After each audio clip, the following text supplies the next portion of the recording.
नमस्कार दोस्तों, स्वागत है आपका मेरे YouTube channel exam point by Hargovind में। और आज की डेट है 23 मई 2020। चलिए डिस्कशन स्टार्ट करते हैं करंट अफेयर्स का। आज का हमारा सबसे पहला जो क्वेश्चन है, हाल ही में किसे इंडियन स्टील एसोसिएशन के नए अध्यक्ष के रूप में नियुक्त किया गया है। इंपॉर्टेंट क्वेश्चन है, इंडियन स्टील एसोसिएशन से संबंधित है और इस क्वेश्चन का ऑप्शन बी सही है। दिलीप ओमान को इंडियन स्टील एसोसिएशन का अध्यक्ष नियुक्त किया गया है। यहाँ पर ये आप तस्वीर देख सकते हैं दिलीप ओमान की, और इससे पहले ये Arcelor Mittal Nippon steel India के CEO रह चुके हैं। ठीक है, उसके बाद दूसरा क्वेश्चन देख लेते हैं। हाल ही में इरडा लाइसेंस प्राप्त बीमा मध्यस्थ इंटीग्रेटेड रिस्क इंश्योरेंस द्वारा हाल ही में मी अन्नपूर्णा पहल जो है किस राज्य ने शुरू की है। इंपॉर्टेंट है, मी अन्नपूर्णा पहल जो है वो किसने शुरू की है, ये पूछा जा सकता है एग्जाम में। तो ऑप्शन डी सही है इसका, महाराष्ट्र ने मी अन्नपूर्णा पहल शुरू की है, जो भी इरडा से लाइसेंस प्राप्त बीमा कंपनियां हैं उनके द्वारा। ठीक है, इरडा क्या है? इरडा जो है बीमा कंपनियों को रेगुलेट करने की संस्था है। ठीक है, उसके बाद चलते हैं अगले क्वेश्चन पर। यहाँ पर आप देख सकते हैं ये एक्सप्लेनेशन दिया हुआ है इनका। उसके बाद हाल ही में कार्मेन रेनहार्ट को किस संगठन के नए उपाध्यक्ष और मुख्य अर्थशास्त्री के रूप में नियुक्त किया गया। इंपॉर्टेंट क्वेश्चन है।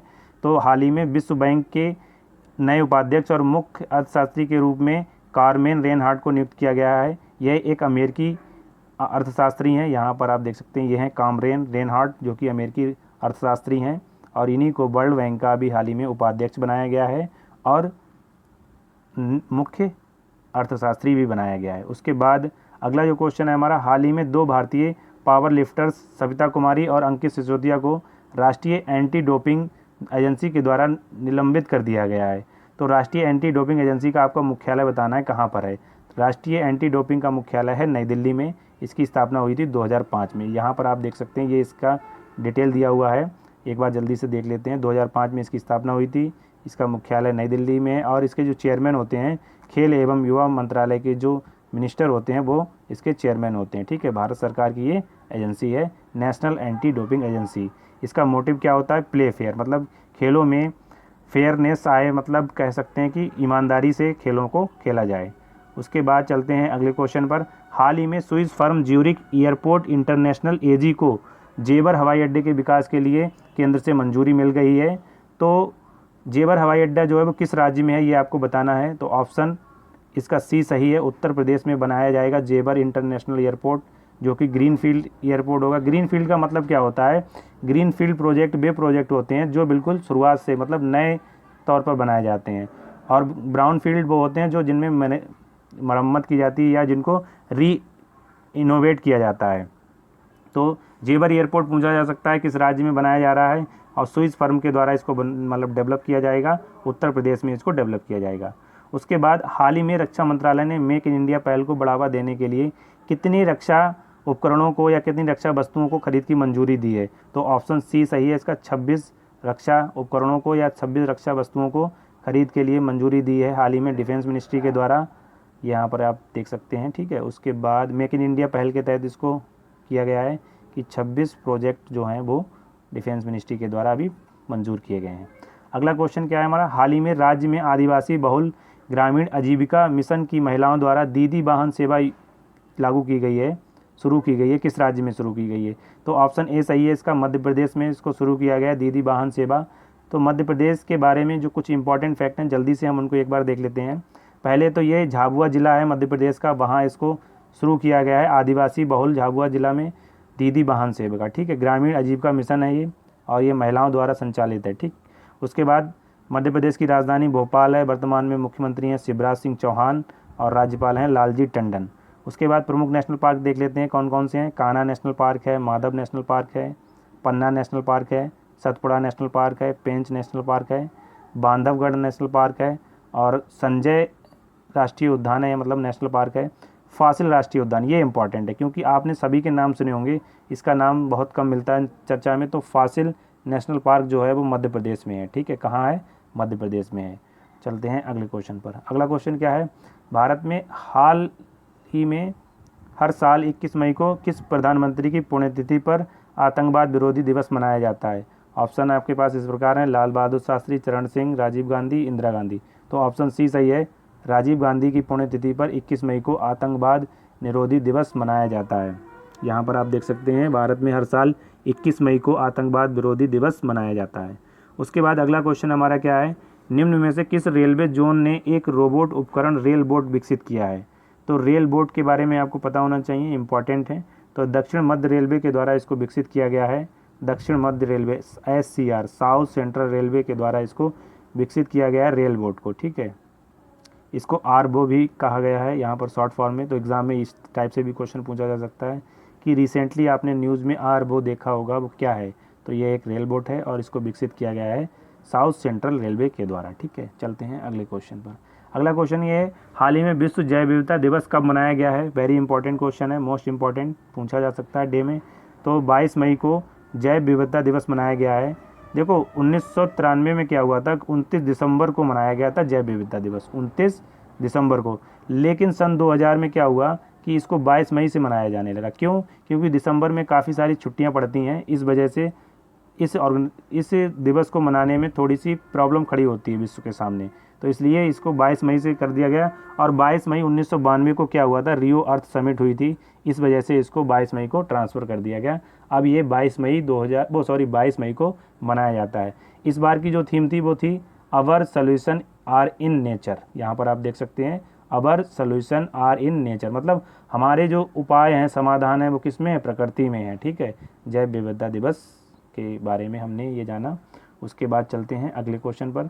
नगर पालिका के सभी सदस्य नगर पालिका के क्षेत्रों के द्वारा, यहाँ पर आपको बताना है क्या आएगा, होते हैं, मतलब सीधे निर्वाचित होते हैं, अप्रत्यक्ष रूप से निर्वाचित होते हैं, या कौन सा ऑप्शन इनमें से सही होगा? तो इस क्वेश्चन का जो ऑप्शन ए सही है। नगर पालिका के जो सभी सदस्य होते हैं वो सीधे निर्वाचित होते हैं। आपने देखा होगा जब इलेक्शन होता है म्यूनिसिपल कॉर्पोरेशन का, तो वहाँ पर क्या होता है, जो भी सदस्य होते हैं नगर पालिका के, वो चुनाव द्वारा सीधे चुने जाते हैं, ठीक है। उसके बाद अगला क्वेश्चन क्या है, निम्नलिखित में से किसके साथ हुए संघर्ष में गुजरात का शासक बहादुर शाह मारा गया था? ये भी इंपॉर्टेंट क्वेश्चन है।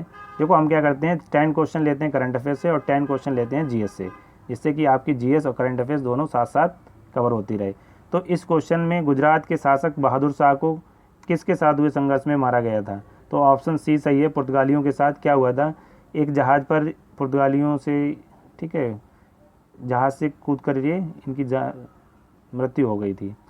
कहने का मतलब ये है कि पुर्तगालियों से संघर्ष में ये बहादुर शाह जो कि गुजरात के शासक थे, इनकी मौत हुई थी, ठीक है। अगला क्वेश्चन क्या है, निम्नलिखित में से कौन सा कथन फास्फोरस के संबंध में असत्य है? ये आपको बताना है। तो पहले तो हम देख लेते हैं सही कौन कौन से। देखो यह एक अधातु है, बिल्कुल सही है। यह हवा के साथ अपक्रिया करने पर आग उत्पन्न करता है, सही है। यह आधुनिक आवर्त सारणी के 15वें समूह में आता है, यह भी सही है। ऑप्शन ए जो है इसका, फास्फोरस पानी के साथ तीव्र अभिक्रिया करता है, ये स्टेटमेंट रॉन्ग है। तो आपका ऑप्शन ए सही हो जाता है, ठीक है। चलते हैं अगले क्वेश्चन की ओर। अगला क्वेश्चन क्या है, मानव शरीर के किस भाग में वसा का पूरी तरह पाचन होता है? मानव शरीर के छोटी आंत में वसा का जो पाचन होता है वो पूरी तरह से होता है। फैट का जो पाचन होता है वो छोटी आंत में होता है। ये इंपॉर्टेंट क्वेश्चन है, आपको पता होना चाहिए और पूछा जा सकता है एग्जाम में। अगला क्वेश्चन क्या है, बांग्लादेश के वर्तमान में प्रधानमंत्री कौन है? आपको बताना है। तो इस क्वेश्चन का ऑप्शन सी सही है। शेख हसीना जो है वर्तमान में बांग्लादेश की प्रधानमंत्री हैं और बांग्लादेश की राजधानी क्या है? ढाका, ठीक है। कौन सी राजधानी है? ढाका। उसके बाद चलते हैं अगले क्वेश्चन पर। अगला क्वेश्चन क्या है, गुरु नानक देव का जन्म कब हुआ था? गुरु नानक देव का जन्म जो है वो हुआ था 1469 एडी में, ठीक है, 1469 एडी में। तो गुरु नानक देव से जुड़े जो भी फैक्ट हैं उनको जल्दी से हम एक बार देख लेते हैं। इनका जन्म हुआ था ननकाना साहिब, पाकिस्तान में है जो वर्तमान में, और इनकी मृत्यु हुई थी करतारपुर, पाकिस्तान में। देखो अभी जो करतारपुर कॉरिडोर बनाया गया है भारत पाकिस्तान के द्वारा, इनकी मृत्यु जो है, गुरु नानक साहब की जो मृत्यु हुई थी वो करतारपुर में ही हुई थी। तो वहीं पर एक गुरुद्वारा बना हुआ है करतारपुर साहिब, ठीक है। तो करतारपुर कॉरिडोर के बारे में पूछा जा सकता है। गुरु नानक के बारे में अगर कोई एग्जाम में पूछा जाता है क्वेश्चन, तो ये सिखों के प्रथम गुरु थे, ठीक है। और ये धर्म सुधारक थे, समाज सुधारक थे, कवि थे, देशभक्त थे। ये तो सिंपल से स्टेटमेंट हैं, आप आसानी से बता सकते हैं। लेकिन आपको केवल ये याद रखना है कि ये सिखों के प्रथम गुरु थे और इनका जन्म हुआ था 1469 में ननकाना साहिब, पाकिस्तान में। उसके बाद अगला क्वेश्चन देखते हैं क्या है, कर्क रेखा भारत के कितने राज्यों से होकर गुजरती है? वेरी इंपॉर्टेंट क्वेश्चन है, ज्योग्राफी से रिलेट कर सकते हैं। ऑप्शन डी सही है, 8 राज्यों से होकर जाती है। एक बार जल्दी से नज़र डाल लेते हैं कौन कौन से हैं। सबसे पहले यहाँ पर आप देख रहे हैं गुजरात, मध्य प्रदेश, छत्तीसगढ़, झारखंड, पश्चिम बंगाल, त्रिपुरा और मिज़ोरम, ठीक है। ये हैं हमारे 8 राज्य। काफ़ी सारी ट्रिक भी इसके ऊपर बनी हुई हैं। आप कोई ट्रिक अगर आपको पता है तो आप कमेंट बॉक्स में बताएं इनकी जो ट्रिक है, ठीक है। चलते हैं अगले क्वेश्चन पर। अगला क्वेश्चन, निम्नलिखित में से कौन सा स्थलीय ग्रह नहीं है? तो ऑप्शन आपके पास बुध, शुक्र, मंगल और शनि है। तो इस क्वेश्चन का जो आंसर है हमारा शनि है। शनि जो है स्थलीय ग्रह नहीं है। कैसे नहीं है, आपको यहाँ पर एक तस्वीर दिखाते हैं तो आपको समझ में आ जाएगा। ये देखिए, ये है तस्वीर सौरमंडल की हमारे। यहाँ पर ये है बुध, फिर शुक्र, पृथ्वी, मंगल। ये चारों ग्रह कैसे कहलाते हैं? स्थलीय ग्रह कहलाते हैं। जुपिटर, सैटर्न, यूरेनस, नेपच्यून, यानी बृहस्पति, शनि, अरुण और वरुण, ये कैसे कहलाते हैं? ये कहलाते हैं बाह्य ग्रह या दूरस्थ ग्रह, ठीक है।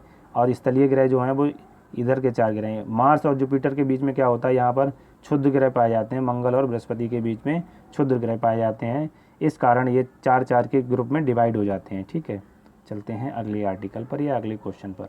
अगला क्वेश्चन हमारा ये, प्रख्यात संत वल्लभाचार्य निम्नलिखित में से किस शाखा से जुड़े हुए हैं? तो इस क्वेश्चन का आंसर है हमारा बी सही है। कृष्णाश्री शाखा से जुड़े हुए हैं वल्लभाचार्य। ये वल्लभाचार्य के बारे में कुछ इंपॉर्टेंट फैक्ट हैं, यहाँ पर देख लेते हैं जल्दी से। ये भक्तिकालीन कवि हैं और कृष्ण भक्ति शाखा के ये कवि हैं, ठीक है।